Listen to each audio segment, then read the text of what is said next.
Hello everyone, आज हम करने जा रहे हैं सीआरपीसी का रैपिड रिवीजन वाला जो कोर्स है। क्योंकि देखो, एक एक घंटे की में आपका पूरा सिलेबस कंप्लीट होना सीआरपीसी का, ये तो बहुत ही इम्पॉसिबल वाली बात है। इसलिए हम ये रैपिड रिवीजन के वीडियोस लेके आए हैं। अब हमने वॉयलेट सीरीज़ से स्टार्ट किया था, यानी कि वॉयलेट कलर से हमने स्टार्ट किया था बताना, और विबग्योर के थ्रू हमने आगे की पूरी ट्रिक्स बताई। तो आज हम विबग्योर की सीरीज़ में से चैप्टर नंबर 3 करेंगे, चैप्टर 3 ऑफ सीआरपीसी। चैप्टर 2 में हमने कोड्स के बारे में बात कर ली। अब चैप्टर नंबर 3 में हम पावर ऑफ कोड्स के बारे में बात करेंगे। यानी कि आपके पास अगर कोई क्रिमिनल केस आया है तो पहले एक इस्टेब्लिशमेंट होनी चाहिए, कोड्स कहाँ पे होने चाहिए, उसके टेरिटोरियल वगैरह जुरिसडिक्शन से रिलेटेड है। एंड देन ये वाला पोर्शन बात करता है पावर ऑफ कोर्ट्स के बारे में, चैप्टर नंबर 3 में जो है। इसमें सेक्शन नंबर 26 से लेकर के 35 आते हैं, आपको सामने दिख रहा होगा।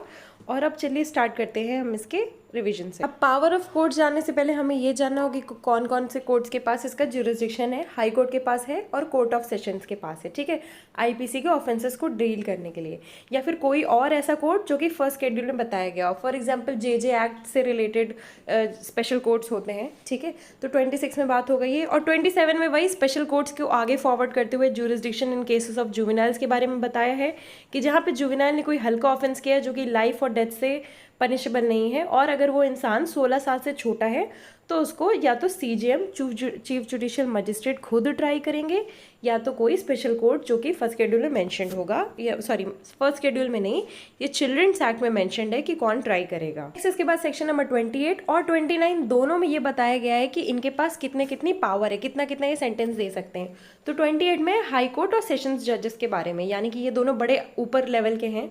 तो हाई कोर्ट को तो देखो कितनी भी पावर है, ठीक है, बट सेशंस जज को और एडिशनल सेशंस जज जिनकी दोनों सिमिलर पावर होती है, इनके पास है कि ये कितना भी सेंटेंस दे सकते हैं, कितना भी फाइन दे सकते हैं। बट अगर ये डेथ सेंटेंस दे रहे हैं तो हाई कोर्ट कंफर्म करेगा। साथ ही असिस्टेंट सेशंस जज आ जाता है, तो वो भी कितना भी दे सकते हैं, पर एक लिमिट है। क्या है? 1 साल से लेकर के 10 साल तक की। इनमें फाइन में लिमिट नहीं है, बट इनकी पनिशमेंट में ये है कि आप 10 साल से ऊपर की पनिशमेंट नहीं दे सकते हो। सेक्शन नंबर 29 आपको लिटरली रट लेना है। इसमें है सेंटेंसेस विच मजिस्ट्रेट में पास, ठीक है। मजिस्ट्रेट कौन से सेंटेंसेस पास कर सकते हैं? सबसे ऊपर आता है कोर्ट ऑफ जुडिशियल मजिस्ट्रेट, ठीक है। ये कितनी पनिशमेंट दे सकते हैं? फाइन या फिर 1 से 7 साल तक की पनिशमेंट, ठीक है। नेक्स्ट इसके बाद आता है court of magistrate of the first class, second में, ठीक है। फर्स्ट क्लास कितनी दे सकता है? इनकी फाइन की लिमिट है 10,000 और 1 से 3 साल तक की पनिशमेंट दे सकते हैं, यानी कि 3 साल लिमिट है।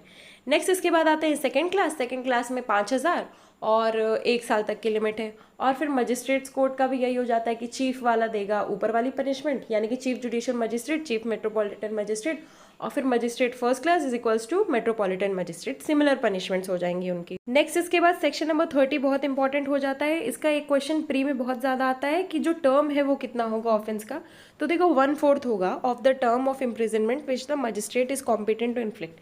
अब ये किस चीज़ से रिलेटेड है? Sentences of imprisonment in default of fine.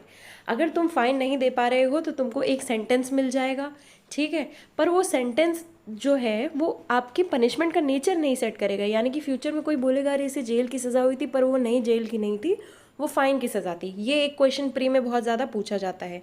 साथ ही जो मैंने 1/4 बताया उसको याद रखना कि सेक्शन नंबर 30 से एसोसिएटेड है 1/4, और वो 1/4 किस चीज़ का होगा? जितना मजिस्ट्रेट की खुद की मतलब है 20 सेक्शन नंबर 29 में हमने पढ़ा ना, एक मजिस्ट्रेट कितनी पनिशमेंट दे सकता है, तो उसका 1/4 होगा, ठीक है। जितना एक मजिस्ट्रेट की क्षमता है वो उसका 1/4 पनिशमेंट देगा।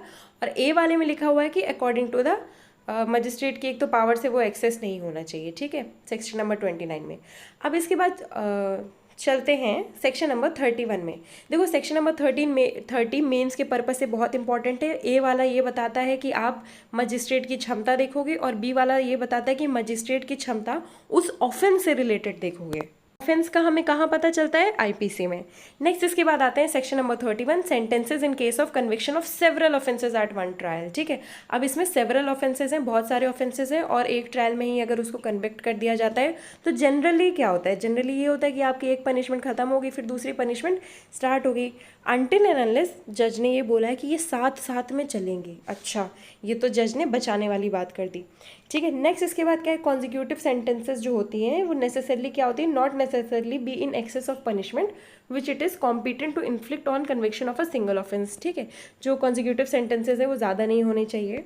एक और चीज़ है, अगर तुम एक ट्रायल में उसको बहुत सारी पनिशमेंट दे रहे हो तो उसे 14 साल से ज़्यादा पनिशमेंट नहीं दे सकती। ये कहाँ लिखा हुआ है? प्रोविज़ो में लिखा हुआ है।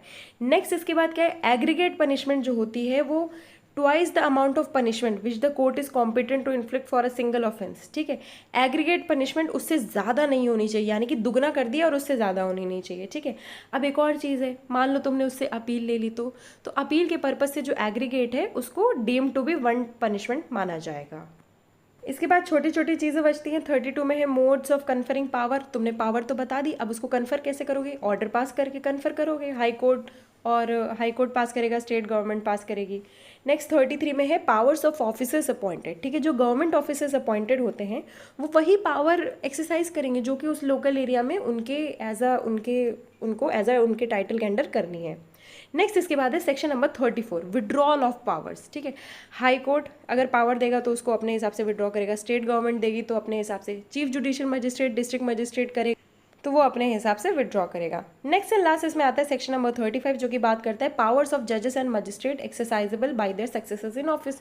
तो उनके पास क्या होगी? वही सिमिलर पावर होगी जिसके वो सक्सेसर हैं। तो इसी के साथ हमारा सीआरपीसी का वॉलेट सीरीज़ का सेकंड पोर्शन कंप्लीट होता है। ठीक है, जिसमें हमने किया है चैप्टर नंबर 3। इसके बाद एक और चैप्टर बचा है चैप्टर नंबर 4 जो कि बहुत छोटा है और अवॉइडेबल है, बट मैं उसको कुछ लगभग कम टाइम में कंप्लीट कर दूंगी। ये वीडियो मैंने लगभग 5 मिनट के अंदर ही अंदर कंप्लीट कर दिया है। तो अगर आपको वीडियो अच्छा लगता है तो please do subscribe and thank you.